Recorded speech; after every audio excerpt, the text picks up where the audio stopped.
ಯಾವ ರೀತಿ ಹುಡ್ಕೊಂಡೋದು ಅಂತೇಳಿ. ದೀಪಿಕೆ ಅನ್ನುವಂಥ ವ್ಯಕ್ತಿ ನಿಮಗೆ ಗೊತ್ತದ, ಅವ ವ್ಯಕ್ತಿ ಇದ್ದಂಥವ್ರು ಯಾವ ರೀತಿ ಅದನ್ನು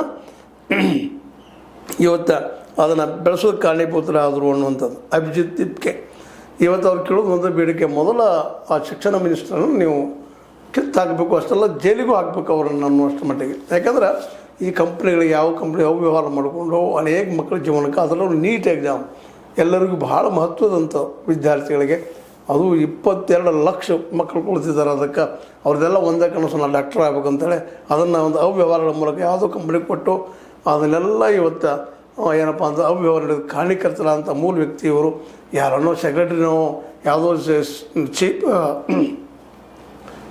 ಅಡ್ಮಿನಿಸ್ಟ್ರೇಟರ್ನೋ ಯಾರನ್ನೋ ನೀವು ಬದಲು ಮಾಡಿದ್ರೆ ಅಲ್ಲ, ನೀವು ಮೊದಲ ಅವ್ರು ಹೊರಗಾಗಬೇಕು, ಜೈಲಿಗೆ ಹೊಟ್ಟಬೇಕು, ಅವರೇ 3 ಕಾರ್ಯಕರ್ತರು ಅಂತೇಳಿ ಇವತ್ತು ಧರ್ಮೇಂದ್ರ ಪ್ರಧಾನ್ ರಜಾನಿಗೆ ಬಂದಿರ್ತಾರೆ, ಬರ್ತಾಯಿದ್ದಾರೆ. ನಾಳೆ 6ನೇ ತಾರೀಕಿಗೆ ಬಂತದು.